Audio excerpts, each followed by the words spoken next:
Bismillahirrahmanirrahim. Assalamualaikum warahmatullahi wabarakatuh. Waalaikumsalam warahmatullahi wabarakatuh. Anak-anakku yang saya sayangi, terima kasih sudah mau bergabung dan memenuhi undangan saya dalam konseling kelompok ini, di mana kita akan membahas permasalahan-permasalahan yang ada pada kalian. Dan saya kumpulkan kalian ini memang ketika saya teliti, saya asesmen ya, ada permasalahan-permasalahan yang hampir sama, dan silakan nanti diungkapkan permasalahan apa yang akan kita bahas dan yang paling urgent. Sebelum kita melangkah, kita masuk ke dalam konseling kelompok, mari kita berdoa dulu, mungkin bisa dipimpin oleh Mas Jainal, bisa? Monggo dipimpin doa, Mas Jainal.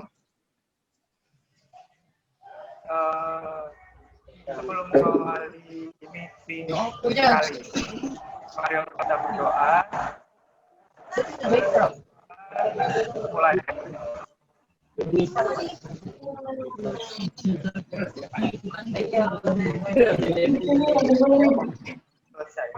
Ya, terima kasih.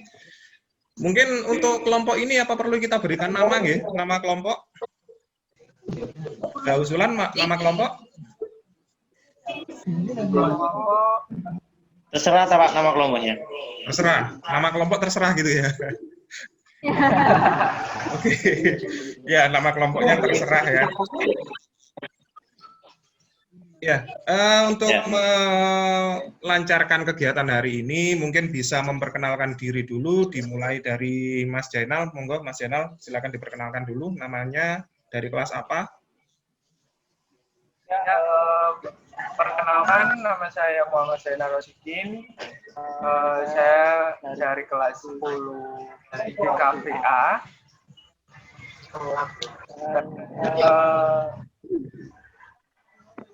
Nama saya Madurejo. Ya, terima kasih atas perkenalannya, sudah kenal masing-masing ya. Sebelum saya lanjutkan ke konseling, ini ada 4 asas yang harus saya sampaikan dan harus kita sepakati. Yang pertama ada asas kerahasiaan ya. Jadi konseling ini, permasalahan yang kita ungkap ini tolong nanti jangan sampai keluar ya. Hanya ada di kelompok ini saja. Ya, bisa dimengerti ya. Kemudian yang kedua ada asas kesukarelaan, yaitu ketika mengungkapkan masalah yang disampaikan ini tanpa ada paksaan dari siapapun ya. Yang ketiga asasnya keterbukaan, jadi mohon nanti mengungkapkan masalah itu juga tidak ditutup-tutupi. Jadi permasalahan apa yang ada memang harus diungkapkan gitu ya. Dan yang keempat itu adalah asas kenormatifan. Jadi ada norma-norma yang harus kita ikuti. Norma apa saja di sini, yaitu norma ya keseharian kita. Jadi jangan sampai menyinggung orang lain. Oke, kita mulai dari siapa dulu yang mengungkapkan masalah? Dari Mbak Yuliha dulu mungkin bisa disampaikan masalahnya. Masalahnya itu pasti di belajar kayak buat ngatur kapan harus belajar, kapan harus santai. Untuk masalah saya ya Pak, jadi gini Pak, saya di kelas itu sedikit agak tidak nyaman di sekolah dan di kelas, disebabkan oleh bullying Pak. Kadang saya selalu dibully oleh teman-teman saya, masalah ini, masalah itu, dan membuat saya tidak fokus dalam sekolah dan juga kalau belajar Pak. Jadi itu Pak, saya agak ada efek trauma atas perilaku teman-teman kepada saya, masalah bullying itu Pak. Iya, masalah bullying ya. Yang terakhir Mas Jainal, monggo diungkapkan permasalahannya. Ya, untuk persoalan bullying, sebenarnya saya sih bully karena postur tubuh saya adalah pendek. Ya pasti saya sering dikata-katain pendek atau karena potongan gundul juga sering dikata-katain korek lah gitu Pak. Ya, istilahnya hampir sama ya tentang bullying juga ya. Oke, jadi ada 2 orang yang menyampaikan tentang bullying. Bagaimana? Kita sepakati apa yang dibahas ini tentang bullying? Ya, Bisa. bullying saja. Oke. Sekarang kita masuk ke tahap berikutnya. Mungkin bisa di Mas Wahyu Samudra, silakan. Ya. Menurut saya bullying itu suatu tindakan yang menjatuhkan mental orang lain dan mengejek suatu fisik yang tidak sempurna dari seseorang. Kalau bullying, kalau saya jawabnya gini Pak, bullying adalah suatu tindakan atau ucapan yang bersifat untuk mengolok-olok teman atau Pernah mengalami ya? pernah Pak, selalu Pak. Bullying artinya itu membuat orang lain merasa tidak nyaman. Jadi seperti cara tindakan mungkin menjatuhkan, menjegal ataupun tiba-tiba nyapa langsung ngeplak gitu aja. Ya, bullying secara fisik ya.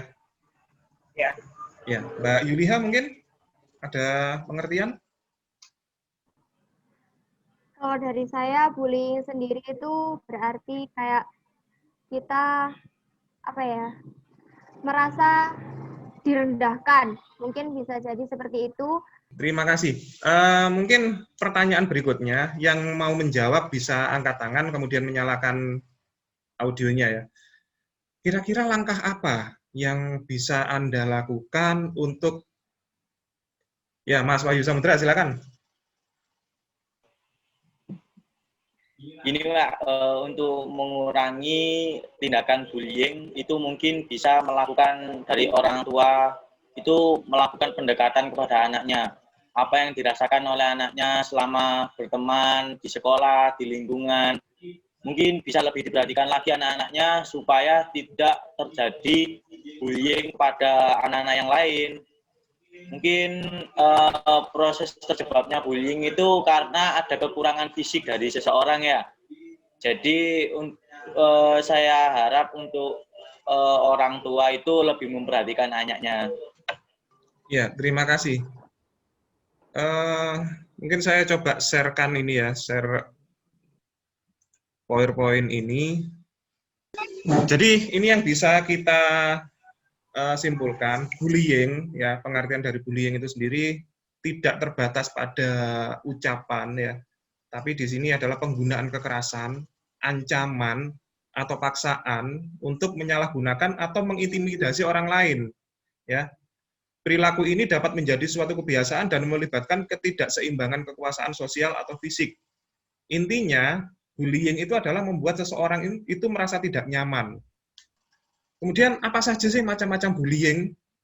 Bullying itu ada 3, ya. Ada bullying secara fisik, ada psikologis, dan yang terbaru itu adalah bullying online atau cyberbullying. Yang pertama ada bullying fisik. Jadi penindasan atau kontak yang dilakukan secara fisik.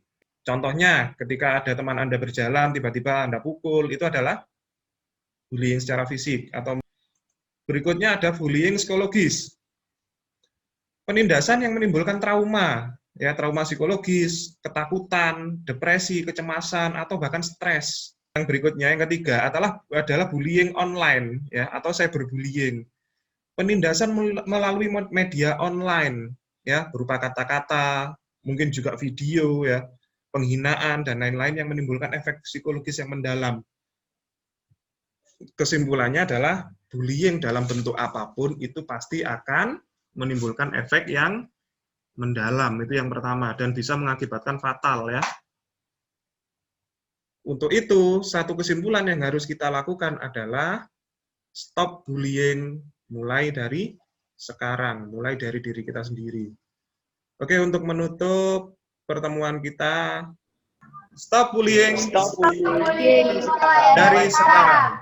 Oke, terima kasih, dan mungkin ada yang bisa menyampaikan kesan-pesannya setelah melaksanakan konseling kelompok ini? Kalau dari saya asik ternyata bimbing konseling kayak gini. Jadi bisa berbagi masalah, bisa berbagi solusi. Jadi nggak harus mikir sendiri menentukan solusi masalah. Oke, terima kasih untuk semuanya untuk sesi konseling hari ini dan mungkin lain waktu kita bisa jadwalkan untuk konseling kelompok berikutnya. Sepakat ya? Siap, sepakat. Oke, untuk menutup, mari kita berdoa bersama-sama. Saya pimpin berdoa. Berdoa dimulai. Selesai dan saya akhiri. Assalamualaikum warahmatullahi wabarakatuh.